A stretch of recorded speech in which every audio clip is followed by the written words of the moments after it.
good afternoon, good morning, good evening, and good night. Thank you so much for downloading the Faith Life Podcast. I'm your host, Pastor Nathan, here with my co-host, Pastor Matt. Hey, guys. Now, my voice is still a little bit shot, as you can probably hear, but we will persevere. Yeah, so Nathan, I think maybe you shared it with me. Oh, my and goodness. You're getting me sick because I'm starting to not feel too great. Sorry. Energy's a little lower. A little bit of a sore throat this morning when I woke up. So thank you. You're thank welcome. You. You know what? You are a generous giver. I mean, that's what we're called to be, right? If we don't know how to share, do we really love Jesus? Man, there are some things I think we shouldn't share. Well, disease being one of them, I'm sure. You know what? That's okay because we're here. We got the podcast going. You're not in bed with a 105-degree fever. It could be worse. No, I'm in the podcast chair with 105-degree fever. You don't have a fever. Oh, good point. I would feel it radiating off of you if you did. You did when I was sitting in this room by myself. You walked in and you said, that's man, true. why is it so hot in here? Why is it hot in here? It must have been your fever. It's my fever. Just radiating. Oh, goodness. Well, if you have not done so already, please take a minute, leave us a 5-star review on Apple Podcasts, on Spotify, or wherever you downloaded this. And if you're watching on YouTube, hit like, hit subscribe, hit that follow, whatever the buttons say. Leave us a comment below. But don't ever miss an episode. By doing all those steps, you'll be notified when new episodes come. But we do record. We release every single Friday. I try to get it out by 9 a.m. And don't forget, you can be a part of the show. Email us, podcast@dfchurch.com. That's podcast@dfchurch.com. Love it. And that's all the normal stuff. So let's jump in to the news. Now, Matt. Yes, Nathan. That felt very formal. When we talk about the news, and I know I've said this before, but I'll reiterate again. One of the reasons I like for us to bring up what's going on in the world is that our hope, our goal, our purpose with this podcast is to help equip you generally as a Christian, listening, watching, as somebody who is trying to become closer to Jesus, as somebody who's trying to be a better disciple of Jesus. One of the things that you should do is interact, be connected to, see what's happening in our world, but then be able to bring in that unique perspective, that unique thought process of a follower of Jesus. How do I respond? How do I look at the world differently? Not how do I hide from the world? Not how do I shelter myself and make sure that I'm just in a little bubble that nothing outside can get into, but how can I be somebody who's a light in a dark place? And I think it's pretty important if we want to do that we are aware of what's happening. And so that's kind of why I like to talk about the news. I kind of like to talk about what's happening because it gives us an opportunity to say, well, how can I respond, react, and engage with what's happening as opposed to just ignoring it. That's good. So one of the bigger things that happened this week, at least I thought it was interesting. I actually ended up watching the whole thing. I was just going to see a minute of it, but then I ended up actually sitting and watching it. Was the current President Trump's address to Congress, right? So we had all of Congress there, and he gave it's like 2-something hours of kind of speaking. It ended up being real. I kept thinking like, all right, Trump, wrap it up. But I was kind of curious. Like I said, I turned it on because I was like, what's he going to say? You know, he's kind of like, there's been crazy things happening right now. The most recent meeting with Zelensky seemed pretty disastrous. Like, what is he going to address that? You know, what's going on? And even though I only wanted it on for a minute, one of the first things that happened is a congressman from Texas got up and started yelling and was really mad. And the Speaker of the House had to remind everybody the rules of order and decorum. And he said, you know, if we don't uphold those, we'll have the master at arms remove you from the room. And the guy still just kept yelling. And so they sent in some people and they removed him from the room. It was, I don't know. I don't watch these all the time, but I have seen these types of presidential addresses to Congress before, and I have not seen that. So you're saying it was actually entertaining? It was a little entertaining, and most of the time I think these are kind of dull. And okay, here's the other thing that really drives me nuts about these. Whenever I've seen them in the past, Well, you've got all the Republicans on one side and all the Democrats on the other.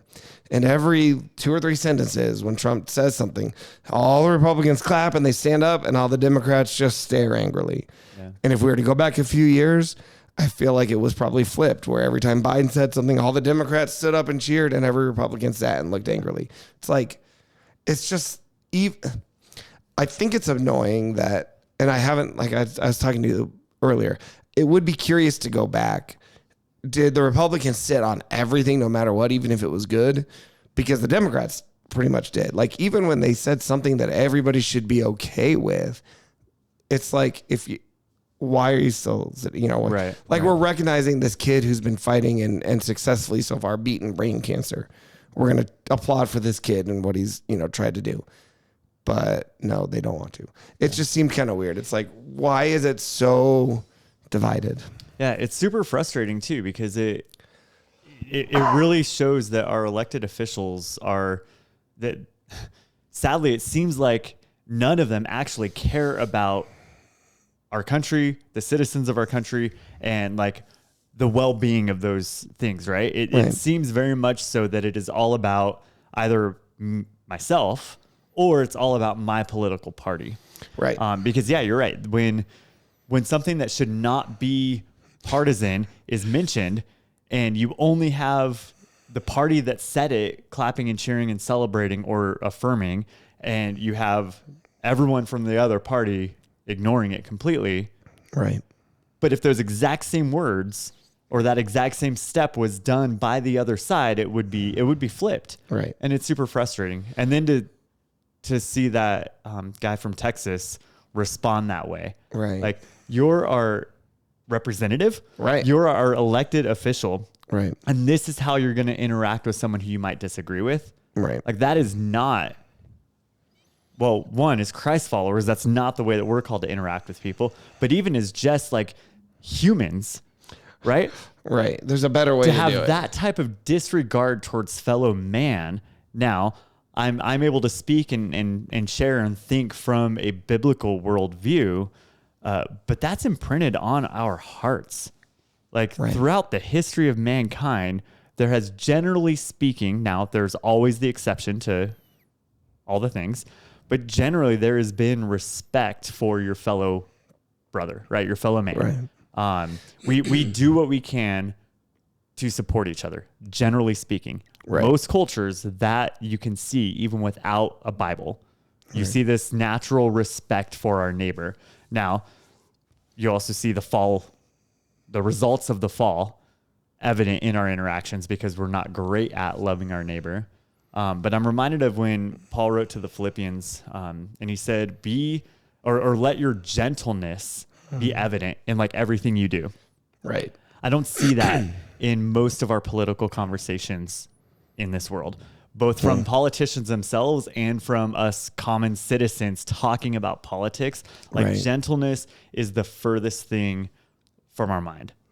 So then, excuse me, I guess the next question then is, so let's take that concept. What can we as Christians do differently? I mean, I know they obviously will just be gentle, but like, what would that look like? How can that practically be something that we do when these political issues bubble up and we need to comment, or do we need to comment? I don't know. But yeah, I know we've had these conversations before about things like what is political versus what is, like, what's a political issue versus what is a moral issue. Right.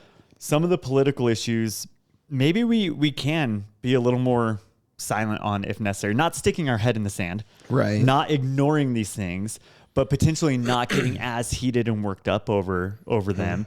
But moral issues, I think as Christians, we are called to help further and push God's morals, essentially God's moral agenda for humanity. We need to be representative of that, right? I think of in Matthew 5, the Sermon on the Mount, you just mentioned being light of the world. Our producer messaged us and said, and salty. And so it reminded me of, right, you are the salt of the earth, right? When salt loses its saltiness, it's pointless. Like, how can it be made salty again? It's no longer good for anything except to be thrown out and trampled underfoot. It's an interesting thing, because the salt, like, what does that mean? Like, I don't ever have that as an issue. Was that a problem back then? When salt loses its saltiness? Yeah. You've never had non-salty salt? That it's been like overused or just like gone stale or anything? No. That's good. But I put salt on I like salt. So right, and you're using fresh salt every time. I go through a lot You of have access to unlimited salt supplies right now. Right. For your household anyway. Unlimited Salt.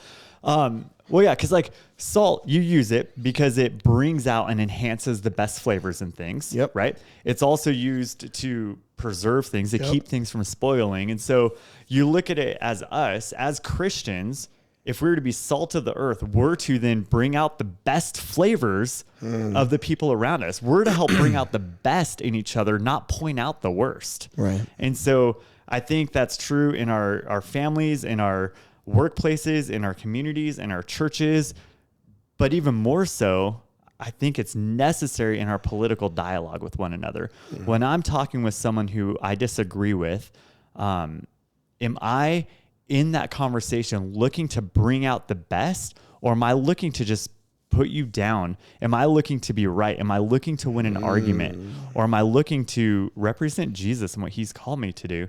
And when you look at like the spoiling aspect of it, you kind of have this idea of us as Christians preventing the corruption of our world. Yeah. Right. So like preventing it from spoiling is our responsibility as Christians. And so we have to use this very carefully, but to make sure that when we see something that is morally, ethically wrong, against God and his design and his desires, a lot of our politics are not moral in nature, a lot of the political decisions, but there are a lot that are. And so in those moments, we need to say, what is God's design for humanity? And we have to be careful that it's never about an earthly kingdom. Jesus did not come to build up earthly kingdoms. He came up to build his heavenly kingdom. And so what am I doing as a Christ follower in the midst of these earthly kingdom conversations to build up and partner with Jesus in building up his heavenly kingdom? I love that. Yeah. So that's how I hope we can respond to all news stories. I like it. There you go. My next one it's maybe not news. Maybe it's just more promotional in nature. Not for me, but this is not a paid promotion. I have not been. But it can be if you want to sponsor the Faith But Life if you want to podcast. sponsor it, Amazon, I'm looking at you. So they just released for everybody. So this is where it's promotional. You too can go watch this if you have Amazon Prime. The first 3 episodes of a new show called House of David. So we watched it with our family, watched episode 1. So I can only speak to that so far. But the I think I talked about this months ago that I had an early opportunity to screen some of it and we would watch some of it then as well. But the idea is Amazon has said, look, we want to actually invest in quality faith-based content because I'm sorry. So Amazon, like their studio said they want to invest in quality faith-based content. Yes, because they realized there's a good market for it. Did they define faith? I don't know if they did. Okay. Super in depth, but they partnered with this Christian company. Okay. For their first, this is the first kind of collaborative thing from them. And so I think that there is a realization that there is a market for high quality faith-based content. And so this follows David. It's the story of David and Saul. And it starts with a little, it obviously is going to take some liberties. It's going to extrapolate on. We're going to fill some of these gaps that we have. Excuse me. But it starts with David and you see it's like the David versus Goliath, but it doesn't show the actual fight. It kind of builds up to it and then it kind of goes back. And now you see David as a shepherd and you see Saul as king and you see this battle and it's pretty big and it's PG-13. So it's a little violent at times. And there's this battle with, Israel and the Amalekites and Samuel, who's in, Samuel's pretty cool in this. He had told, from God, the instruction to Saul was, fight the Amalekites, destroy them all, get rid of all, don't take any loot, don't take their animals, kill their king Agag.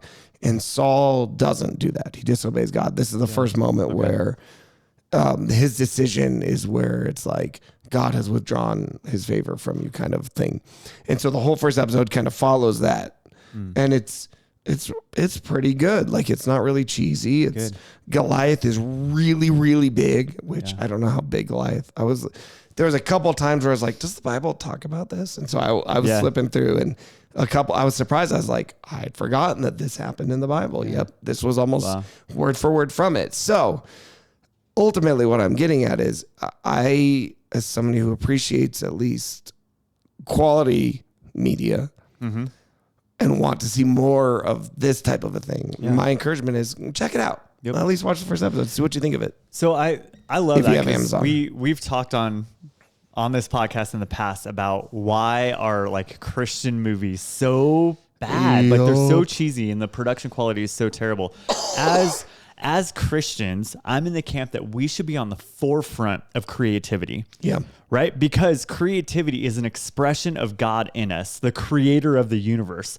Like if you look at nature, what God designed and created, it is the most beautiful, creative, intricate, perfectly woven like expression of art.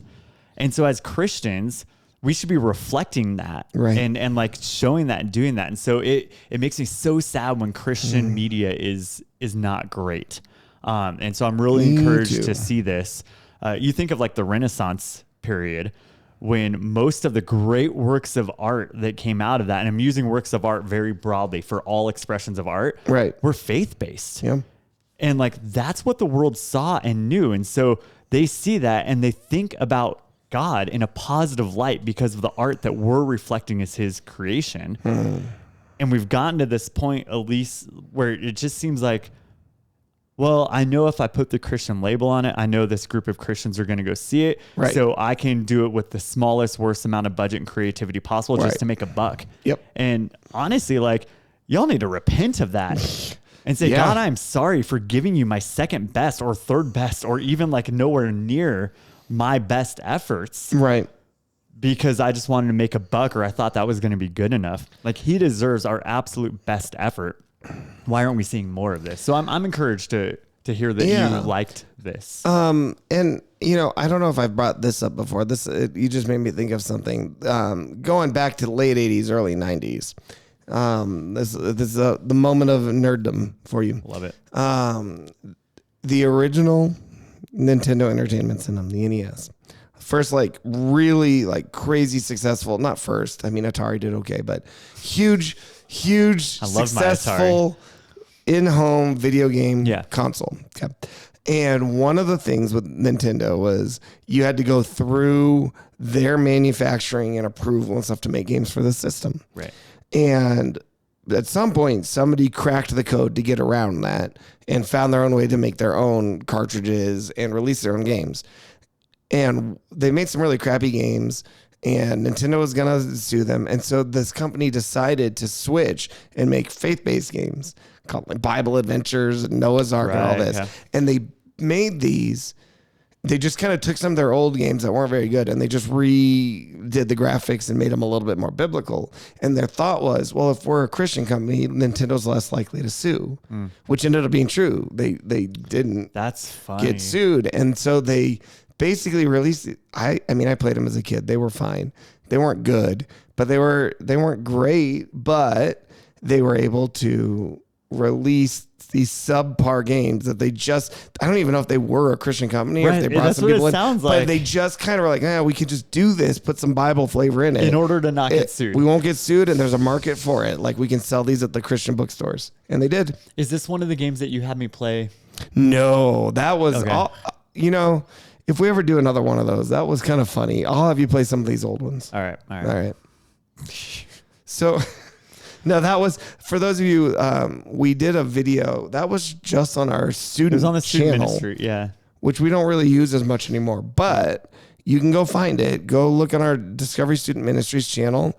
There's a video of Matt playing the Left Behind game. It's all about the Left Behind Rapture Tim LaHaye series. They made a game based on it. It was weird, man. It's not good. It's not good at all. But it's really funny to watch Matt try to play it. So go check it out. If you want a good laugh, at me. Yep. Sweet. Who doesn't? That's a good point. Well, let's jump into our main topic. Okay. So, we've been talking recently about kind of going through some of these spiritual disciplines. Again, thinking about this discipleship mindset. What are some practices we can put into place to help grow ourselves, right? A disciple, one who's disciplined, means there's going to be some intentional discipline needed. I just hate the word intentional. Yeah. And we've talked about reading your Bible. We've talked about prayer. Okay. So today I want to talk about fasting. Okay. All right. Fasting. Why is it called that if it goes so slowly? Wow. That's creative. Actually, I think that might be a joke from that Holy Rollers From the book. Holy Rollers book. That's so funny. But yeah, so Matt. Yeah. First of all, a couple questions. Yeah. What is fasting? Does it have to be food? Should we be doing it? How often do we need to be doing it? Should we do it for 40 days? So that's a lot of questions. I feel like that's this whole topic right now. That's the whole topic. So do you want like the 30-second? No, dig deep. Start with one of them and let's just see what you think. So let's just start with what is fasting. I think that's a good, right? Because you mentioned that word, and I have a feeling that a lot of Christians might not really understand it. They've probably heard the word. It's often associated with prayer in Scripture. So there's prayer and fasting, that phrase combined. Right. So it's good that it's a follow-up to last week. Where we talked about prayer. And so fasting essentially is to abstain from something, right? And so most often we equate it with food, right? So when we're talking about having a fast or restricting either certain foods or all foods or something along those lines, it doesn't necessarily have to be limited to that. Okay. But ultimately, in short with it, fasting is abstaining from something for the purpose of focusing completely on God, right? Okay. So I'm taking my focus off of whatever this one thing is that oftentimes can be a distraction from my relationship with God. Food? I said oftentimes. I'll get back to that. Okay. But what I'm doing is I'm demonstrating to God and to myself that I'm serious about my relationship with him, right? It's allowing me to focus on, and I think the reason it's connected with prayer so often is I'm using that time that would be spent doing whatever I'm fasting from to connect with God, to pray.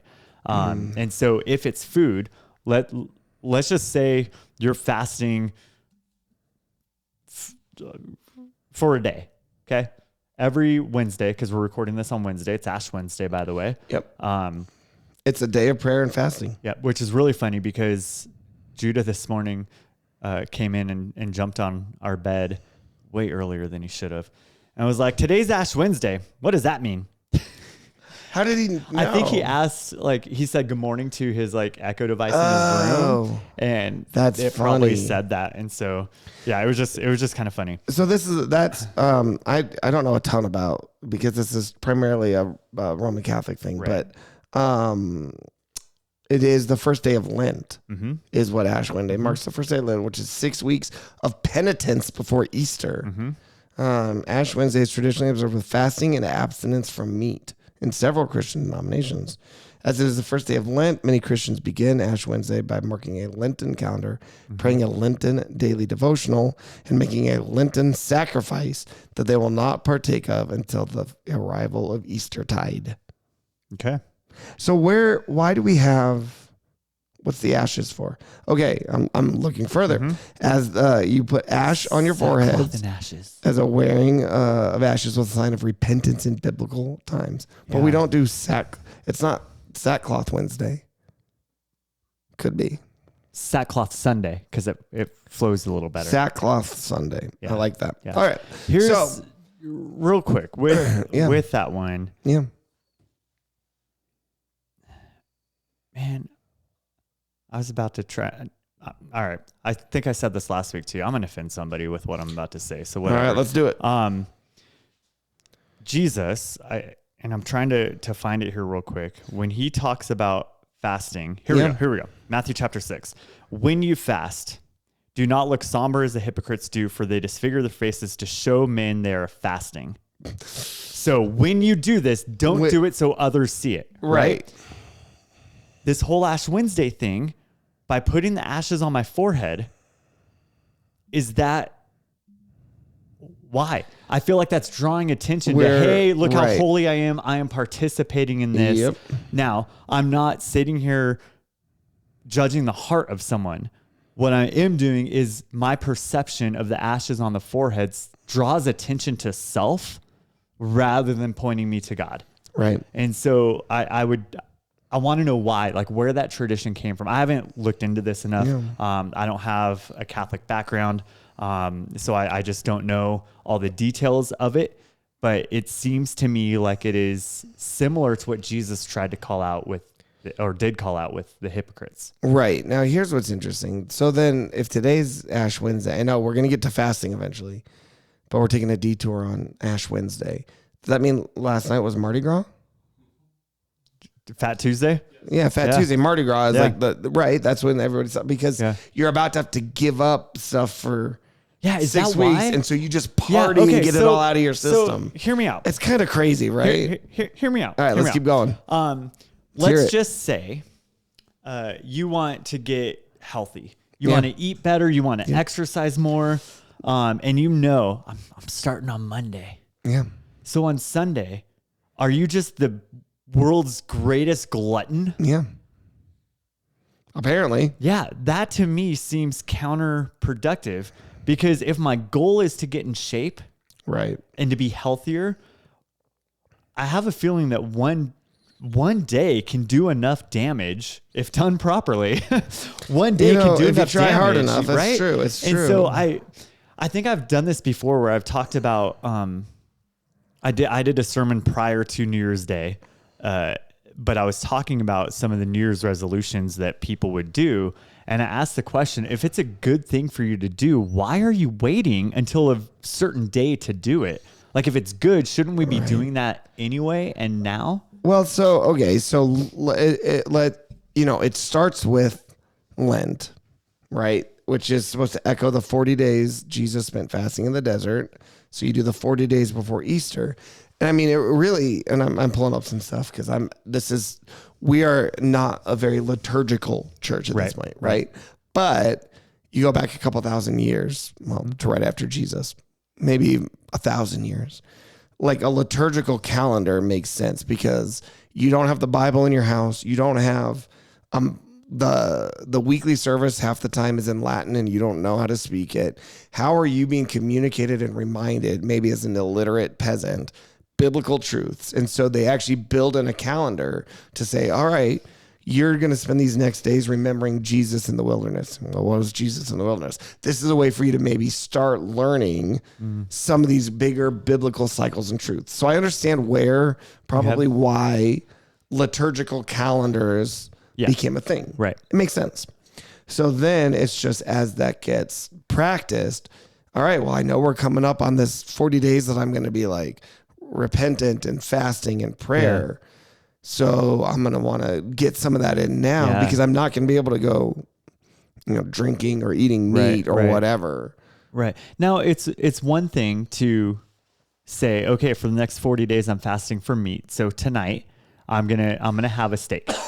Right. Standard issue though, right?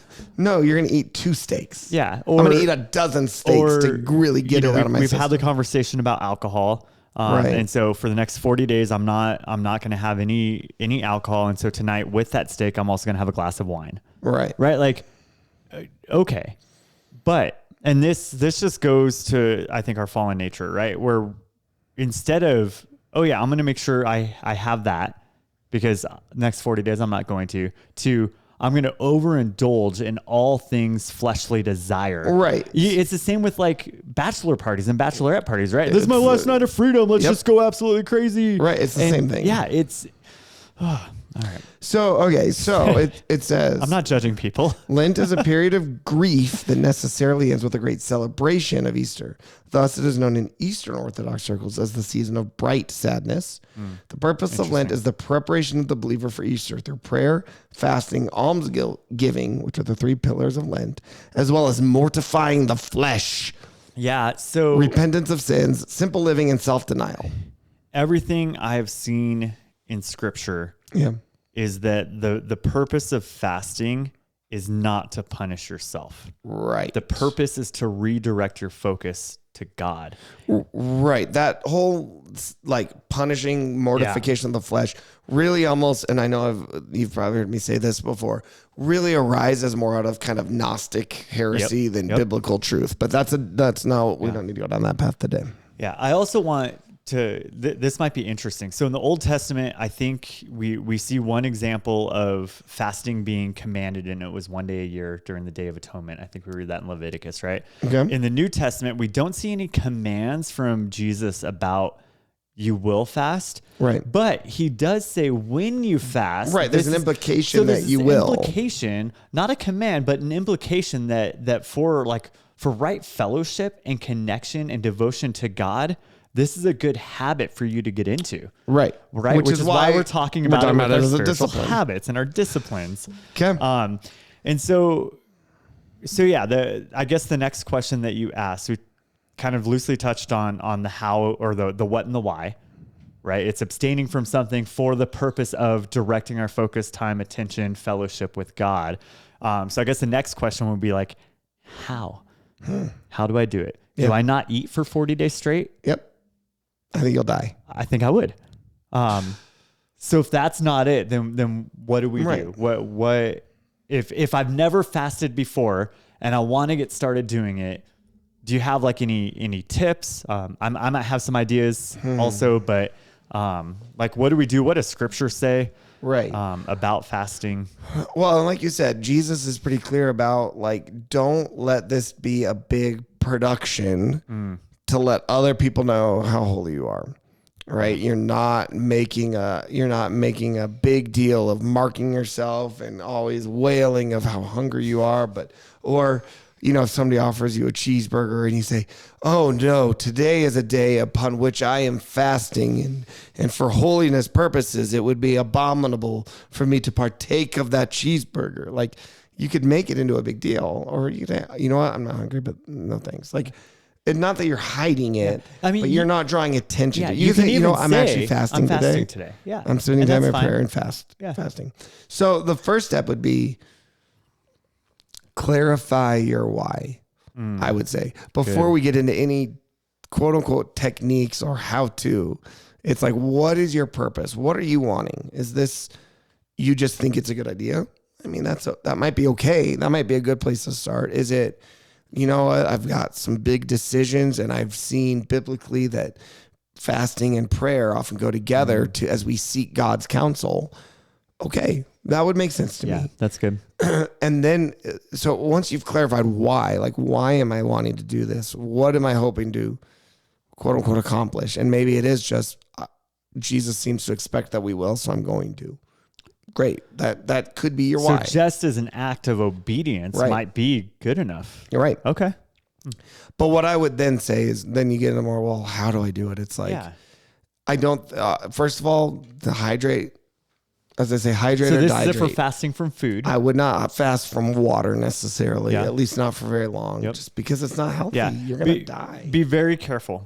People will point to Jesus for 40 days being tempted by the devil, and he ate nothing during those days. When they were ended, he was hungry. Okay? If you and I today were to eat nothing for 40 days, that would probably not go well. No. And so we are not Jesus.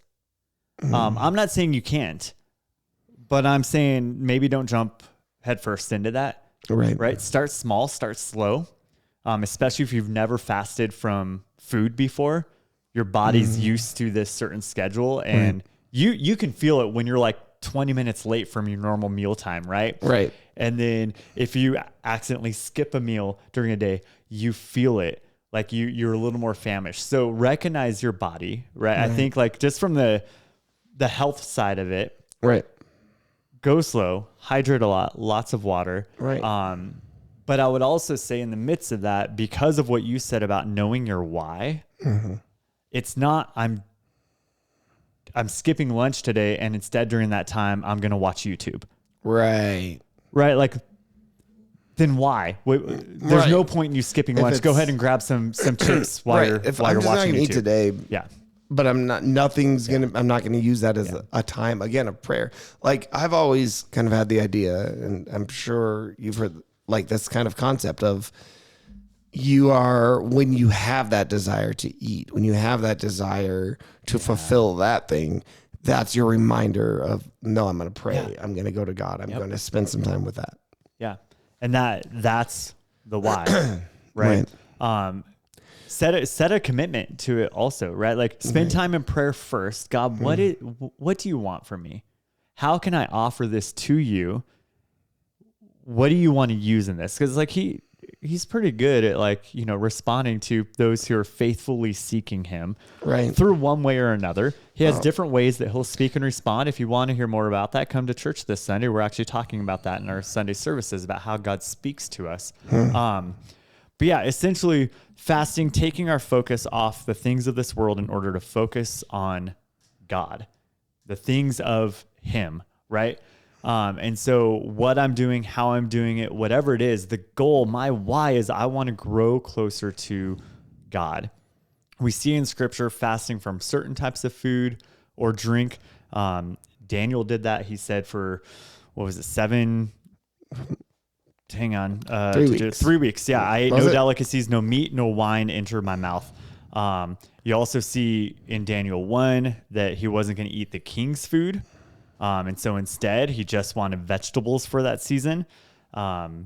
We see in Corinthians, I think, where Paul talks about a husband and wife abstaining from some of those marital relations for a specific period of time to devote themselves to prayer. So instead of that time, you're spending that time praying together, connecting to God, whatever it is we're fasting from. Right.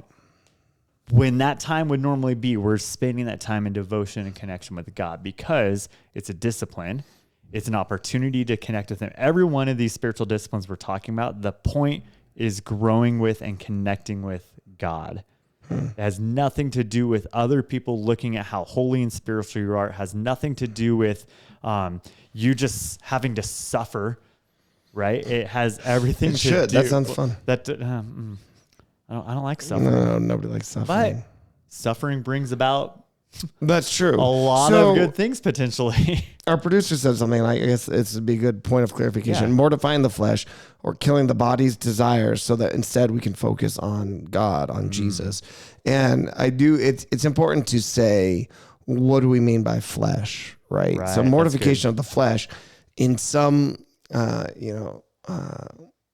circles becomes, and this is where I get that idea of like the Gnostic things, that somehow the physical body is inherently wrong and we need to, whip ourselves on the back to punish because so Gnosticism is physical world inherently evil, anything spiritual is inherently good. And so anything physical deserves to be beaten and hurt and destroyed and deprived and all of these things. Whereas biblically speaking, flesh, oftentimes I believe the Greek word there is sarx. While it can mean that physical body, mostly when Paul and others use it in the New Testament, we are talking about our sinful nature, our sinful desires. We're not talking about a physical, there's something evil about having skin. We're talking about this idea that our natural tendency is to go against God. Our natural self is in opposition. And so, we have crucified ourselves. It is no longer I who live, but Christ who lives in me. This life I live in the body this life I live in.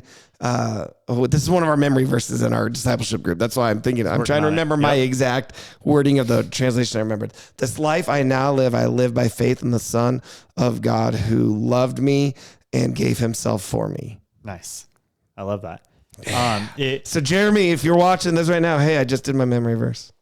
Well done. You're right. That same Greek word that's used for mortify is also translated to put to death. Right. And so, it's that idea of those sinful desires that are being mortified, not our physical skin. Right. Yeah.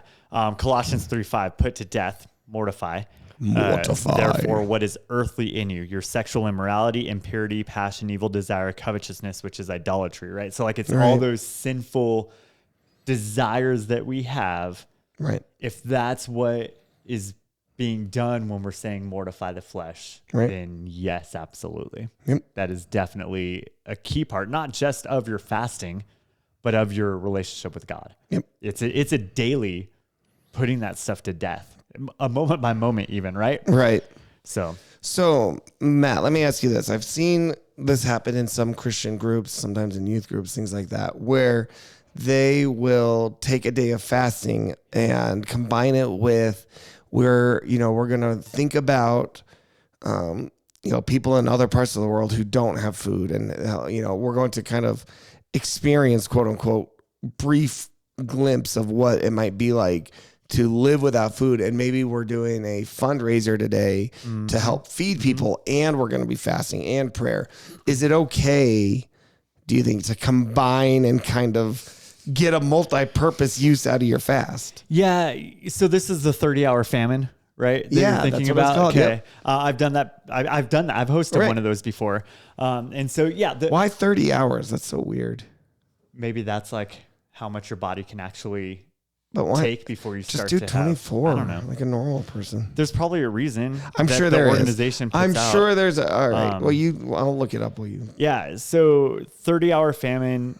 What happens is these groups, you get together, you're not eating during that time. There's different fundraising activities. You're looking at the response to injustice through a biblical lens, poverty and injustices in the world through a biblical lens, right? And so you're learning in that 30 hours, the organization, at least when I did it, they provided you with all these different video clips and Yep. resources and things like that. I'm that seeing point that. It's out all different, digital. different elements around the world, different like communities around the world that are regularly struggling with this. And usually it's World Vision is the group that does this. World Vision's a key organization, a missions organization. And yeah, so you have the opportunity to learn about real issues around the world, learn about a biblical response to those issues, and then raise some funds as well to help offset world hunger and poverty. And so I think the benefit of combining those types of things, I wouldn't necessarily look at the 30-hour famine as a fast in the way that we're talking about it. Yes, we're fasting in that moment, but I would look at this as an event to help. It's typically geared towards young people who are so... I was there, so I often still am there. We're so full of ourselves and so focused on me and my own comfort that I completely ignore the needs of billions of people around the world. Right. And so this is an opportunity for me to think outside of myself and my own little circle for a moment, see God's desire for all of humanity, an opportunity to then pray for people I wouldn't normally pray for and raise some funds to help. Like, honestly, I think an event like that, much like a lot of the missions trips that we do with youth, and really the whole purpose of fasting, right? It's not to change God, it's to change self, right? The purpose of this event isn't necessarily I'm going to solve world hunger and raise enough money. No, it changes my heart in the midst of that. And that 30 hours of quote unquote suffering that I have to go through is just that opportunity to think about something other than myself. And so I think as we relate that back to fasting, it's an opportunity to get outside of my own comfort and desire and focus on God and tune my heart towards His and start to turn those desires towards Him. And so for our listeners, maybe this is the right season. This is perfect timing for it. Maybe you can choose something. You might be a couple days late to do the exact 40-day thing, but choose something that you're going to fast from through Easter, but spend that time aligning with and connecting your heart towards God. Spend it in prayer, spend it in scripture reading, spend it in meditation, spend it in some of these other disciplines that we'll get to over the next several weeks, but use as an opportunity to grow and change yourself, your heart towards Him. Now, if we're talking about fasting from things other than food, one thing to say, this is especially if maybe, I don't know if any like teenagers are watching this right now, but I it is important to say you're fasting from something that you want to do. I don't get to take a 30-day fast from cleaning my room. Right.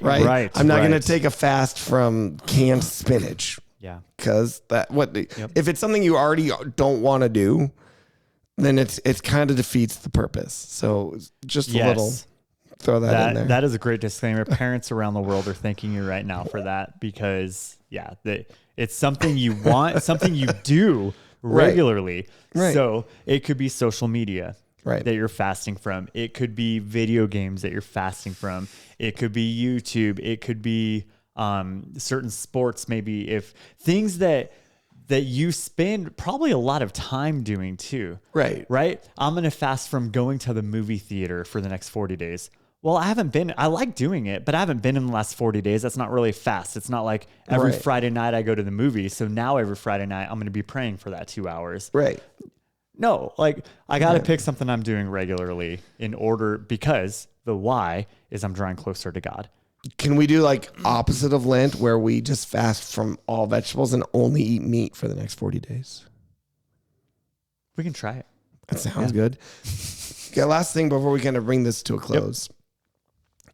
We've talked about, trying to make sure we're not making it a big spectacle, not bringing it in as a, but is that okay? Or do you think there's benefit if you and some other people want to do it as a group? Does that violate the making it a thing? If it's like, you know what, we're this group, we are going to all fast on Wednesday and spend time prayer. Even if we don't talk during the day, we're all doing it together. I think what's great about that, Nathan, is there's accountability with that. Because I think if I do it all on my own, I'm too weak usually, right? And my connection and relationship with God isn't quite strong enough where his conviction is enough to keep me from doing it, right? But like, oh, yeah, God, I know you want me to fast from this, but no one's going to know. Right. And so I'm not against a few people that you're working closely with and you're doing it together and you're partnering with each other on, not necessarily like literally all together physically. Right. But then you can encourage, hey, how was your prayer time? Right. During that fast. The point of the keeping it personal isn't so that nobody knows. The point is that you're not drawing attention to yourself. Right. And so, you can share that you're fasting with people. You're just not going around bragging about it, because then it's all about you. And that's not the point. But if like you and I wanted to do some fasting and prayer for a specific reason in connection with God, let's do it. And we'll say, hey, instead of those Tuesday lunches that we do as a staff, we're going to fast from that and we're going to pray. We don't necessarily always do Tuesday lunches. We just went out yesterday for lunch, so that's fresh on my mind that it happened. So we'll go to the restaurant, but we're going to order water. We'll order water and just pray out loud. No, that would be drawing attention to ourselves, right, in that moment. So, there you go. All right. Well, let us know. Have you fasted? Are you going to be fasting anytime soon? Are you doing anything for Lent? Like, is it okay for a non-Catholic, do you think, to give up something for Lent, Matt? Yeah, I think there are several other Christian denominations that would also participate. Okay. I think. What if you just as a person, like, Yeah. Know your why. Right. Am I doing it because I want to be like the Catholics who get to do this and it looks fun? Well, that's not even their purpose. That's not the reason it was set up, right? Know your why. What was that movie? It's horribly inappropriate. I think it starred Josh Hartnett it might have been called 40 Days. Black Hawk Down. No, 40 Days and 40 Nights. Was he in that movie? He might have been. No. He was in some like war helicopter movie. This was a movie about a guy who, we're, I think, a family-friendly podcast. He enjoyed spending time with ladies and decided to give that up for Lent or something like that. I don't think I ever actually saw it. I just remember that being a movie. And I think it was Josh Hartnett. Okay. I don't know. He was in Black Hawk Down. Good job. And it is called 40 Days and 40 Nights. There it is. So it is rated R probably for a reason. Yep. I would not. This is not a piece of media that I am recommending. Like I said, I've never even seen it. I just remember when it came out because I'm a big movie nerd. Nerd. Right. Well, you can, again, email us, podcast@dfchurch.com. Just like, actually, nobody emailed us this week. But we did get some comments we in got person some- and on YouTube. Yes. So we got some comments on one of our short videos that we were talking about. Is there a wrong way to pray? Is the question you asked. One person said, this really made me think. Thank you. So you're very welcome. And then somebody else on that same video commented, God is amazing. People may have their own beliefs, but I believe he's real. One day he will show up to our world. God is a wonderful person. Okay. I might want a conversation with that person. Yeah, some just further clarification. What Yeah. are you thinking about that? But the first comment, I mean, that's ultimately like why this podcast exists. We want you to be thinking. Maybe we'll say something, maybe we'll ask a question that will cause you to think, ideally, on God, right? And tune your thoughts towards him and his design. And so I think in that clip, we talked about a wrong way to pray is just the regurgitation of words, I think was what I used a bunch last week in that. Right. And so, yeah, it again goes back to it's the heart of the issue. With all these disciplines, it's the heart. It's Right. not just the repetition of an event and a checklist. It's about my heart. And so, yeah, be thinking about, well, why do you pray? How do you pray? When do you pray? What is your purpose in prayer? Right. And then the same with fasting, the same with Bible reading. Jeremiah wants to know if we have any preview for next week. What are we talking about? It always changes, so who knows? Right. What is our preview? And we're still going to do our reading from the book, the good book. Yeah. Holy Rollers. The Holy Rollers. And while maybe you're figuring out next week, if we want to give a teaser, we don't have to. It's fun to just leave them in complete suspense. I want you to be we did apparently surprised. ask a question last week about like favorite zombie movies. Oh, yeah. I don't remember when or how this came up. Okay. Because I can't remember what I had for breakfast. Because I didn't eat breakfast. What were we but talking about? I got a comment. Their two favorite zombie movies. I Am Legend. Oh, no. I was talking about 28 Days Later, where there was a rage virus that came from monkeys and spread to people. Got it. Okay, sorry. I Am Legend and World War Z. Now, I Am Legend is a classic book that has been made multiple times. There was an old one in the 50s. There was one. It was called Omega Man. They've made several adaptations of I Am Legend. It's a pretty good one. Will Smith, right? Yeah, In the what's movie? weird about these zombies is that they're also vampires. Like, they can't be out in the sunlight. 2 for 1. Yeah, you get both. It's actually really Sweet. good. Yeah. So we're going to continue on these disciplines probably right up till Easter. Okay. But I don't know which one we want to talk about next week. I haven't decided yet. So we'll continue. Here's some of the possible things from, there's not necessarily an exhaustive list, but some of them that are the bigger ones. Evangelism, serving, silence, solitude, and maybe meditation, if that's different than prayer and Bible study. We can talk about that. Cool. So yeah, those are some of the possible ways we're going to go next Maybe you can week. let us know which one you want to hear next. Yeah, is there one that you have a particular interest in us covering next from that list I just said? But All right. Holy roller time. you can't curl your hair with holy rollers. For those of you on video, I'm holding the book up again. For those of you on audio, you get to just listen. These are just kind of silly, humorous. It's kind of replaced my AI segment because it's from the 90s. And, they didn't have AI back then. Not like we do now, at least. That's right. This is the best we had. So this week, I'm giving you one that might be a little topical, Matt. Might hit a little close to home. Uh-oh. These are your sure signs that the service has run long. Ooh, too soon. Too soon. Oh, my goodness. Okay. I'm just saying service maybe went a little bit over this past week, but that's okay. All right.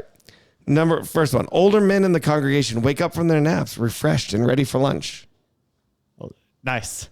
Well, dude, okay, so there's been a few times in the past few weeks where I've looked around and I've seen like some dozing off. That's awkward. Oh, we got to not have the heater on. Oh, that's it's on right now. The deacon's ties come back into style.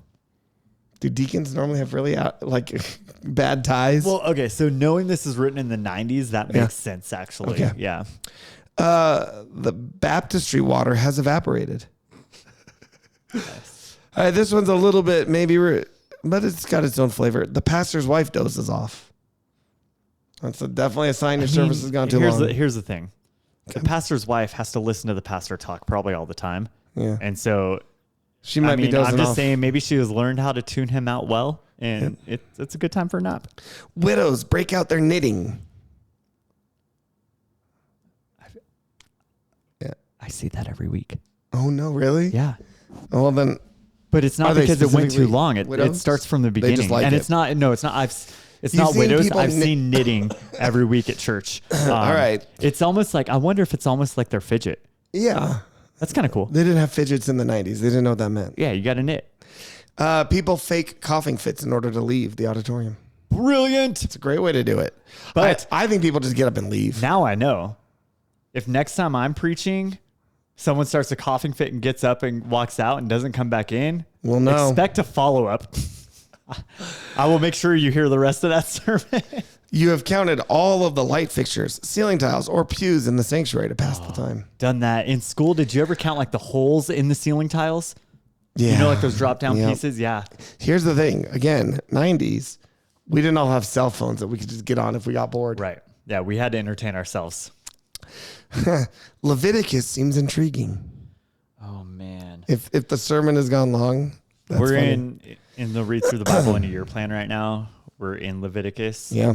And today was chapter 13, where it's all about the laws of leprosy. Oh, that's the real riveting stuff. Oh my goodness. Like I'm going through it and I love God's word, But sometimes it's a little but like this one, to get through.